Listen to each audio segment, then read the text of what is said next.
Saben, aquí en el financiero Bloomberg, esta semana se lleva a cabo Expo Rail en México. De esto platicamos con Maite Ramos, presidenta de movilidad de Coparmex Ciudad de México. Ella es especialista en movilidad y todos los martes nos recuerda la importancia de este tema. Maite, muchas gracias. Hola Héctor, ¿cómo estás? Un gusto saludarte. Bien. Como cada martes. Me llamó la atención el tema porque recibí la invitación para asistir y es un evento pues, en donde tiene que ver la Secretaría de Comunicaciones y Transportes, los industriales del ramo ferroviario, sí. Y me acordé de ti. Ah, me parece muy bien. Por el tema de la movilidad, los trenes, la inversión que se han hecho en otras partes y no en México. Los trenes, y creo que es un tema bien importante. Y hablando un poquito nada más como un asunto introductorio en este Día del Amor y la Amistad, ¿sabías tú que en la gran mayoría de las películas románticas americanas y europeas salen los trenes?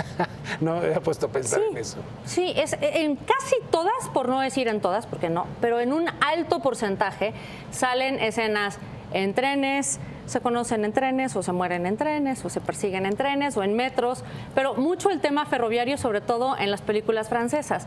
Y mucho es esto que tú dices. Aquí en México, pues si quisiéramos llevar y hacer una película, una comedia romántica o de acción en un tren de pasajeros, sería un poco complicado porque solamente tenemos el tren suburbano. Entonces reduciríamos de Buenavista a Cuautitlán el romance. Muy bien. Pero bueno, esto nada más digamos como forma de introducción. Efectivamente, como lo dices bien, se lleva en México la 16ª edición de Expo Rail. ¿Qué es esto? Pues es la feria ferroviaria más importante en México, podemos decir prácticamente la única que hay, en donde se reúne tanto el sector como las autoridades que tienen que ver en los distintos sistemas. Sobre todo porque en México mucho es el tema de transporte de carga a través del ferrocarril, pero también los trenes de pasajeros y se ha abierto a la parte de los metros, ¿no? Participan no solamente la Asociación Mexicana de Ferrocarriles, sino que vienen de 17 países diferentes, esperan más o menos 800 personas. Efectivamente está confirmado para la inauguración el secretario Ruiz Esparza, obviamente la gente de los sistemas de metro, llámese el metro de la Ciudad de México, Metro Rey, Ciudad de México, pero también de otros países.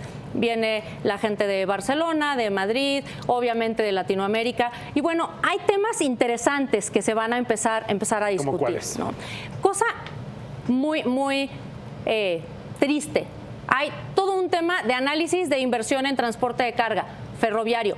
Me parece muy bien, pero habría que ver que el tren suburbano está cumpliendo este año 10 años, que todavía no se inaugura el México-Toluca y que nos estamos tardando pues prácticamente 10 años en hacer un segundo sistema de transporte de pasajeros.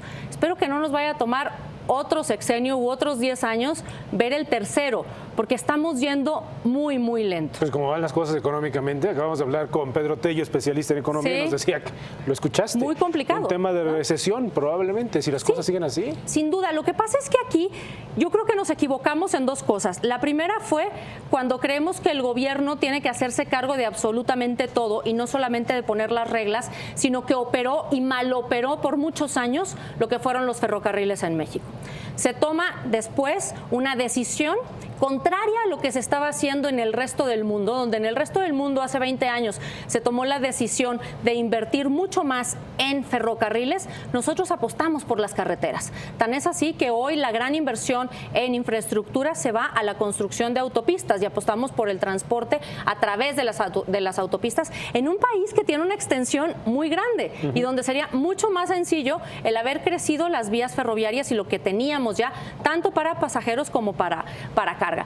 Después se decide hacer la privatización, pero en este tema de privatización, pues obviamente las empresas empiezan a ver la rentabilidad en el transporte de carga y no en el de pasajeros. Y poco a poco empiezan a desaparecer totalmente los sistemas de pasajeros por mucho tiempo, ¿no? ¿Qué pasa hoy en día? Bueno, tenemos una agenda interesante, efectivamente está la parte de inversión en transporte de carga, viene también toda una agencia de regulación. ¿Se debe o no se debe de hacer una agencia de regulación? En México no la tenemos, en muchos países sí, y pongo un ejemplo muy sencillo.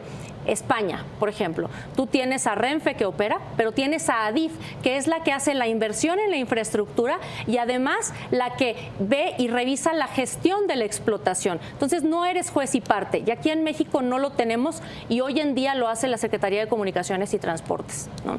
También tenemos toda una revisión de los proyectos. ¿Cómo va el proyecto del México-Toluca? ¿Qué está pasando con el proyecto del suburbano? Yo creo que debería de ser un llamado de atención a autoridades de otros sectores. Yo creo que tendría que estar la gente de la Secretaría de Hacienda, Héctor, por ejemplo. Y todos los gobernadores. ¿No? Tenemos confirmado, bueno, yo estaré participando y les traeremos noticia, pero bueno, yo no lo organizo. Pero está confirmado el gobernador de Guanajuato, solamente el gobernador de Guanajuato. No tendríamos que tener al de Querétaro para que realmente se vuelva a promover el tema de aquel tren hacia Querétaro, porque además, después de Querétaro, pues sigue llevarlo a Guadalajara y es rescatar esta parte del ferrocarril que sin duda es el modo de transporte menos contaminante, que puede ser más eficiente, que además permite y contribuye a la calidad de vida. Lo que hemos visto en los 10 años que lleva el suburbano en reducción de contaminantes, en el plazo de desplazamiento que se invierte, la verdad es muy bueno.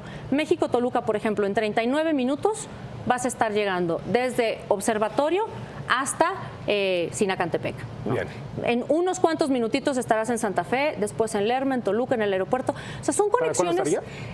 Se supone que para el 2018, yo creo que para el 2018 se inaugurará una parte, no creo que estén los 58 kilómetros completos, pero bueno, hay que avanzar. Y el reto es, yo creo hoy, ver la alianza que se puede hacer entre la industria privada, entre las autoridades para promover cada vez más proyectos que contribuyan a la mejora de la calidad de vida de las personas. Bien. No tenemos un proyecto ferroviario que sea en contra de. Entonces creo que tenemos que apostar por otras ecuaciones. Si bien hoy los recursos son limitados, hay que priorizar, pero priorizar también construyendo para el mediano y el largo plazo. De acuerdísimo, Maite. Muchas gracias. Estaremos pendientes de esta reunión. Y luego el próximo 14 de febrero presentamos una película ya en un tren, en el México. Ojalá, o podemos estar transmitiendo desde un tren. En fin, muchas cosas que se pueden hacer en un tren, pero lo más importante es que exista el tren. Lo más importante es que exista el tren y que exista la inversión en una industria, ¿no?, que además genera empleos y que además contribuye mucho al desarrollo de las zonas. Hay más de 110,000 personas que están viviendo hoy en Huehuetoca, que les prometieron la extensión del suburbano a Huehuetoca y que hoy siguen moviéndose en microbús, tardándose entre 3 y 4 horas en llegar a la Ciudad de México por un proyecto que estaba planeado y aprobado hace 10 años y que no se construyó, Héctor, por un cambio de gobierno. Maite, ¿dónde se te sigue? Con muchísimo gusto en el Twitter